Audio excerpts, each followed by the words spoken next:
साम्यावस्था स्थिरांक यानी इक्विलिब्रियम कांस्टेंट की गणना हम साम्यावस्था पर अभिक्रिया को और उत्पादों की प्रयोग द्वारा मापी गई सांद्रता या आंशिक दाब से कर सकते हैं। उदाहरण के लिए इस अभिक्रिया को देखते हैं जहां N2O4 जो कि गैसीय अवस्था यानी गैसीय स्टेट में है 2NO2 में बदलता है जो कि फिर गैसीय अवस्था में है। अब मान लेते हैं कि हम एक प्रयोग करते हैं और इस अभिक्रिया को साम्यावस्था यानी इक्विलिब्रियम पर आने देते हैं और यह भी मान लेते हैं कि हमारा तापमान 100 डिग्री है। तो NO2 की सांद्रता इक्विलिब्रियम पर होगी 0.0172 मोलर और N2O4 की सांद्रता होगी 0.00140 मोलर।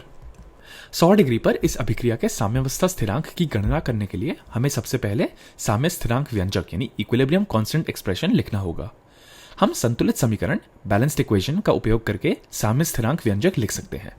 तो सबसे पहले तो हम साम्य स्थिरांक लिखते हैं जिसे हम K से निरूपित करते हैं और क्योंकि हम सांद्रता यानी कॉन्सेंट्रेशन की बात कर रहे हैं हम यहाँ लिखेंगे Kc और इसका मान होगा उत्पादों और अभिकारकों की सांद्रता का अनुपात यानी रेशियो। तो सबसे पहले हम ऊपर लिखेंगे NO2 की सांद्रता और क्योंकि इसका जो गुणांक यानी कोएफिशिएंट है वह 2 है हम यहाँ घातांक में लिखेंगे 2 और अब नीचे हम लिखेंगे N2O4 की सांद्रता और क्योंकि इसका गुणांक 1 है हम इसके घातांक में लिखेंगे 1।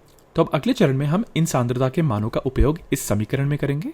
तो हम लिखते हैं NO2 की सांद्रता है 0.0172 मोलर उसकी घात 2 और नीचे हम लिखेंगे N2O4 की सांद्रता जो कि है 0.00140। तो जब हम इसकी गणना करेंगे हमें मिलेगा 0.211 और वो होगा 100 डिग्री पर। तो जब हम साम्य स्थिरांक निकालते हैं हमें जो तापमान है उसका उल्लेख करना आवश्यक होगा क्योंकि अलग अलग तापमानों पर साम्य स्थिरांक का मान अलग अलग आता है। और अब यह भी नोट करना जरूरी है कि साम्य स्थिरांक के कोई मात्रक यानी यूनिट्स नहीं होते, इसीलिए हम केवल कहते हैं कि इस अभिक्रिया के लिए साम्य स्थिरांक का मान है 0.211 100 डिग्री सेल्सियस पर। आइए एक दूसरी अभिक्रिया के लिए साम्य स्थिरांक की गणना करें। इस अभिक्रिया में कार्बन डाइऑक्साइड हाइड्रोजन गैस के साथ अभिक्रिया करके कार्बन मोनोऑक्साइड और H2O बनाता है और क्योंकि सब कुछ गैसीय अवस्था में है सांद्रता के बजाय आंशिक दाब यानी पार्शियल प्रेशर्स का उपयोग करना ज्यादा आसान है। इसीलिए Kc की गणना करने के बजाय हम Kp की गणना करेंगे जहां P दाब यानी प्रेशर को निरूपित करता है। तो इस अभिक्रिया में हम 500 केल्विन पर Kp को निकालने की कोशिश करेंगे।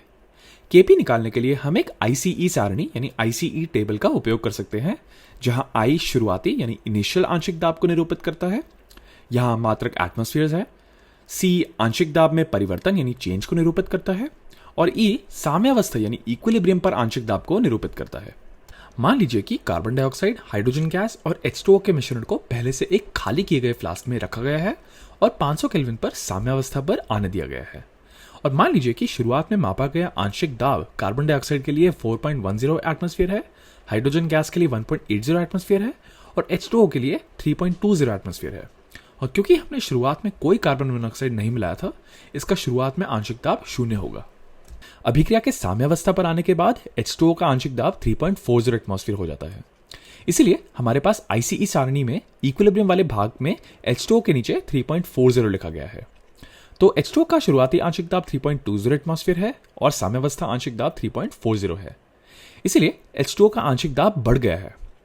तो हम यहाँ H2O के आंशिक दाब के बढ़ाव को निरूपित करने के लिए +x लिख देते हैं और अब 3.20 और x का योग 3.40 के बराबर होता है। तो x 0.20 के बराबर होगा और इसीलिए H2O का आंशिक दाब 0.20 से बढ़ गया है। और हम या तो यहाँ अपनी ICE सारणी में +x लिख सकते हैं या हम सिर्फ 0.20 लिख सकते हैं। अब क्योंकि हम H2O के आंशिक दाब में परिवर्तन को जानते हैं इस जानकारी का उपयोग बाकी की ICE सारणी को भरने के लिए करते हैं। उदाहरण के लिए कार्बन मोनोऑक्साइड और H2O का मोल अनुपात यानी मोल रेशियो 1:1 है। इसीलिए यदि H2O का दाब 0.20 से बढ़ता है कार्बन मोनोऑक्साइड का दाब भी 0.20 से बढ़ेगा। और अगर हमारे दो उत्पादों में दाब बढ़ रहा है तो कुल अभिक्रिया उत्पादों की मात्रा बढ़ाने के लिए दाईं ओर बढ़ेगी जिसके कारण हम अभिकारकों को खो रहे हैं। और हम मोल अनुपात को फिर से देखकर यह पता लगा सकते हैं कि अभिकारकों का दाब कितना घटता है।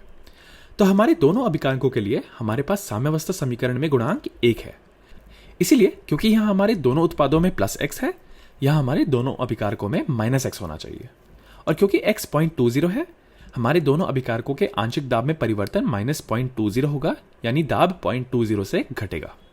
इसलिए कार्बन डाइऑक्साइड का साम्यावस्था आंशिक दाब 4.10 माइनस 0.20 होगा जो 3.90 है, और H2 के लिए यह 1.80 माइनस 0.20 होगा जो 1.60 है।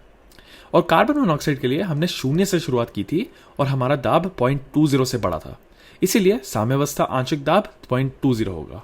तो जैसे जैसे कुल अभिक्रिया दाईं ओर बढ़ती है, अभिकारकों की मात्रा थोड़ी सी घटती है और उत्पादों की मात्रा थोड़ी सी बढ़ती है, जब तक कि हमारी अभिक्रिया साम्यावस्था तक नहीं पहुंच जाती और हमें साम्यावस्था आंशिक दाब नहीं मिल जाते। हमारी साम्यावस्था में अग्रिम अभिक्रिया यानी फॉरवर्ड रिएक्शन का वेग प्रतीप अभिक्रिया यानी बैकवर्ड रिएक्शन के वेग के बराबर होती है, और इसीलिए ये साम्यावस्था आंशिक दाब सब स्थिर रहते हैं। तो क्योंकि हमारे पास साम्यावस्था पर आंशिक दाबों की जानकारी है, हम साम्य स्थिरांक की गणना करने के लिए तैयार हैं।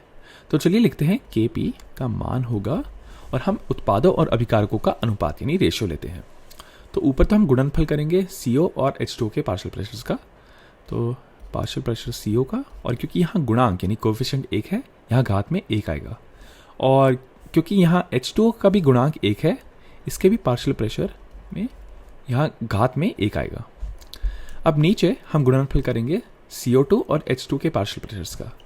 तो अब CO2 का पार्शियल प्रेशर लेते हैं हम, और क्योंकि इसका गुणांक 1 है, यहाँ घात में 1 आएगा, और उसी तरह पार्शियल प्रेशर H2 का, और क्योंकि यहाँ भी गुणांक में 1 है, यहाँ भी घात में 1 आएगा। तो इस समीकरण में उपस्थित पार्शियल प्रेशर इक्विलिब्रियम पर पाए जाने वाले पार्शियल प्रेशर हैं। तो चलिए एक एक करके इन पार्शियल प्रेशर को इस समीकरण में डाल के देखते हैं। तो CO का पार्शियल प्रेशर होगा 0.20, H2O का पार्शियल प्रेशर होगा 3.40, CO2 का पार्शियल प्रेशर होगा 3.90 और H2 का पार्शियल प्रेशर होगा 1.60।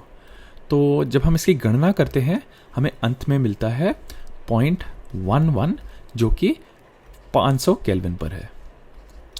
तो इस अभिक्रिया का जो साम्य स्थिरांक है वह 500 केल्विन पर 0.11 के बराबर है।